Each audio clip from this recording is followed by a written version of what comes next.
मुझे यकीन है कि आज की सिंपल सी रेसिपी पर आप और आपकी पूरी फैमिली फिदा हो जाएंगे, इसके दीवाने हो जाएंगे। अगर आपको पुलाव खाना पसंद है तो आप इस बेहद आसान सी रेसिपी को आजमा सकते हैं। ये रेसिपी अभी तक आपको किसी ने नहीं बताई होगी।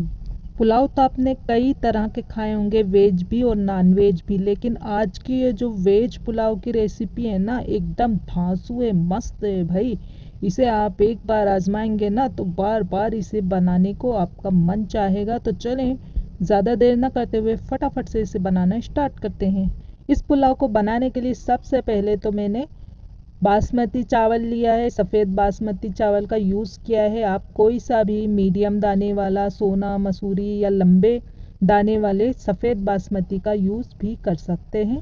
तो यहाँ पर मैंने 500 ग्राम यानी आधा किलो चावल लिए हैं। गिलास से नापेंगे ना तो यहाँ पर 1.5 गिलास चावल ये हमारे पास है। तो सबसे पहले तो हम चावल को अच्छी तरह से धो लेंगे और धोने के बाद इसे 15 मिनट के लिए भिगो कर रख देंगे। चावल को पकाने से पहले इसे धोना बहुत ज़रूरी है। आप देख रहे हैं इस तरह से धोने में इसका जो एक्स्ट्रा अतिरिक्त स्टार्च है निकल जाता है और पकने के बाद चावल के दानों को आपस में चिपकने से रोकता है। बासमती चावल नरम और फूला हुआ होना चाहिए और दाने एक दूसरे से अलग अलग होने चाहिए। मैं पुलाव बनाने के लिए पुराने बासमती चावल का यूज़ करना ज़्यादा पसंद करती हूँ। इनसे बना हुआ पुलाव चिपचिपा नहीं होता है और बहुत ही टेस्टी नरम खिला खिला बनकर तैयार होता है। तो चावल को यहाँ पर मैंने धो लिया है। इसे मैं 3 गिलास पानी में भिगो कर रख दूंगी। चावल को भिगोते समय मैंने इसमें 1 टीस्पून तेल डालकर मिक्स कर दिया था। इससे हमारे चावल पकाते समय नरम और खिले खिले बनेंगे। यहाँ पर मैंने सफ़ेद चना काबुली चना लिया है 1 कटोरी। चने को साफ करके 3 बार साफ पानी से धोकर इसे मैंने ओवरनाइट के लिए भिगा कर रख दिया था। अच्छी तरह से सोक्ड हो गए हैं, इसका पानी हम हटा देंगे। और इसी के साथ 1 कटोरी साफ मूंगफली के दाने को भी मैंने ओवरनाइट के लिए भिगा कर रख दिया था। ये भी अच्छी तरह से भीग गए, इसका पानी भी हम हटा देंगे। ये पुलाव हमारी पूरी फैमिली का फेवरेट है और हमारे रिलेटिव में भी काफ़ी फेमस है, इसीलिए मैं इसे महीने में कम से कम 3 से 4 बार बना लेती हूँ। ये बहुत ही उम्दा और 1 पॉट मील है और बहुत ही मज़ेदार बनकर तैयार होता है। मैं इसे हमेशा प्रेशर कुकर में बनाती हूँ क्योंकि प्रेशर कुकर में इसे एक साथ रखना बहुत ही इजी हो जाता है। चावल को आप खुले बर्तन या इंस्टेंट पॉट में भी बना सकते हैं। तो यहाँ पर मैंने गैस चालू किया और इस पर प्रेशर कुकर रखा। इसमें हम 1 बड़ा चम्मच तेल डालकर गर्म कर लेंगे। ढाबा रेस्टोरेंट वगैरह में अमूमन घी का इस्तेमाल किया जाता है। आप अपनी चॉइस के हिसाब से घी का इस्तेमाल भी कर सकते हैं। मैं फ़िलहाल इसे तेल में बनाऊंगी। तेल गरम होगा तब तक इसमें जो गरम मसाला हम ऐड करेंगे वो देख लीजिए। तो यहाँ पर मेरे पास 2 तेज पत्ते हैं, 1 इंच का टुकड़ा दालचीनी का, 3 छोटी इलायची, 1 बड़ी इलायची, 5-10 काली मिर्च, थोड़ी सी जावित्री की पत्ती और ½ टीस्पून सौंफ, थोड़ा सा छबीला और 3 अदद लौंग। ये सारे गरम मसाले जैसे ही तेल गरम होगा इसमें हम डाल देंगे। जावित्री की पत्ती को हम हाथ से थोड़ा सा क्रश करके डाल देंगे, इससे इसमें अच्छी खुशबू आ जाएगी। धीमी आंच पर मसाले को खुशबू आने तक भून लीजिए। अब इसमें डालेंगे हम 1 प्याज बारीक स्लाइस में कटी हुई और हल्का सा रंग बदलने तक प्याज को भून लीजिए। प्याज भून गई है। इसके बाद इसमें हम डालेंगे 1 टेबल स्पून भर कर अदरक और लहसुन का पेस्ट और तब तक भून लीजिए जब तक कि अदरक लहसुन की कच्ची खुशबू ना निकल जाए। इसके अलावा 1 टमाटर डालें। तो मैंने यहाँ पर 1 टमाटर को मोटा मोटा कट किया है बड़े बड़े पीस में और तब तक भूनें जब तक कि टमाटर नरम और गूदेदार ना हो जाए।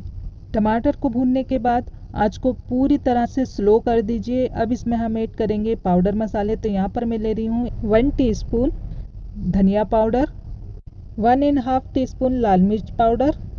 लाल मिर्च आप अपने टेस्ट के अकॉर्डिंग कम कर सकते हैं। मुझे हल्का सा चटपटा चाहिए तो इसमें मैं थोड़ी सी मिर्च ज़्यादा ऐड कर रही हूँ। वैसे इसमें मिर्च ½ टीस्पून ऐड करेंगे तो ठीक रहेगा। गरम मसाला पाउडर 1 टीस्पून।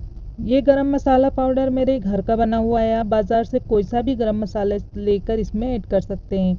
1 टीस्पून इसमें डालेंगे नमक। अच्छी तरह से मिक्स कर लीजिए। इसमें थोड़ा सा पानी डाल दीजिए जिससे कि मसाले जलेंगे नहीं। मसाले को 2 मिनट के लिए भून लीजिए और गैस की फ्लेम को मीडियम हाई पर कर दीजिए। तो यहाँ पर मसाले अच्छी तरह से भुन गए हैं। आप देख सकते हैं मसाले ने तेल छोड़ दिया है और अच्छी सी खुशबू आने लगी है इसमें से।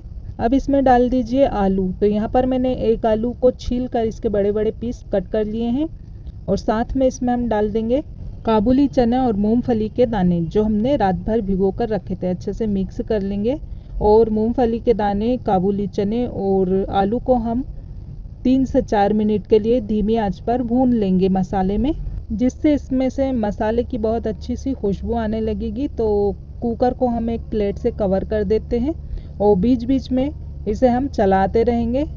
इसे भूनने के बाद इसमें हम डाल देंगे बासमती चावल जो हमने भिगो कर रखे थे।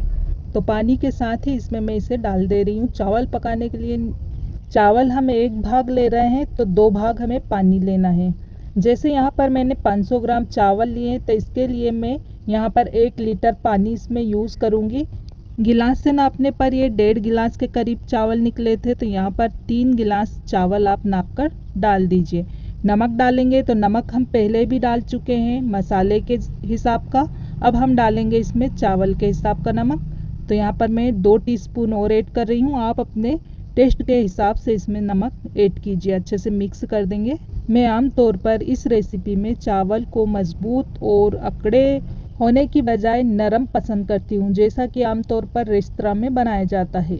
कुकर के ढक्कन को लगा लेंगे। 5 मिनट पहली सीटी आने के बाद आंच को हम मीडियम हाई कर देंगे और पुलाव को 4 से 5 मिनट के लिए कुक करेंगे। और ये रेसिपी इस वक्त आप जिस भी देश से देख रहे हैं ना, जहाँ से भी देख रहे हैं, मुझे कमेंट करके ज़रूर बताइएगा। इससे मुझे बहुत खुशी मिलती है, हमें मोटिवेशन मिलता है आपके लिए और अच्छी अच्छी डिश बनाने का। तो यहाँ पर पुलाव को बनाने के बाद मैंने गैस को बंद कर दिया था और इसका जो प्रेशर है ऑटोमेटिक तौर पर रिलीज़ हो गया है। कुकर के ढक्कन को खोलकर पुलाव को हम चेक करेंगे और आप देख सकते हैं पुलाव हमारा बहुत ही नरम, खिला खिला, एक एक दाना अलग अलग बनकर तैयार हुआ है। बहुत अच्छी सी इसमें से खुशबू आ रही है और मैं पूरे भरोसे के साथ कह सकती हूँ कि ये पुलाव हमारा रेस्टोरेंट की तरह बनकर तैयार हुआ है। पुलाव बनाने से पहले मैंने 3 प्याज को बारीक स्लाइस में कट करके फ्राई करके रख लिया था।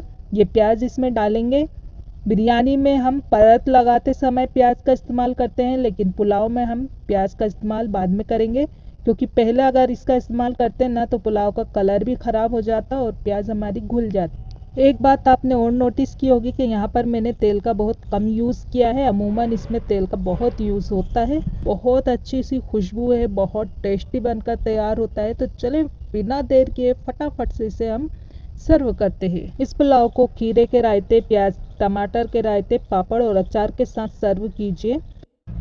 ये एक खुशबूदार, स्वाद से भरपूर 1 पॉट मील है, जिसे किसी भी तरह के साइड डिश की ज़रूरत नहीं है। अगर आप चाहें तो इसे रायता या अपनी पसंद की किसी भी सब्जी के साथ खा सकते हैं। दोपहर के खाने में, लंच बॉक्स के लिए पैकिंग या यहाँ तक कि किसी भी खास पार्टी या फिर सप्ताह के आखिरी में आप इसे बनाकर तैयार कर सकते हैं।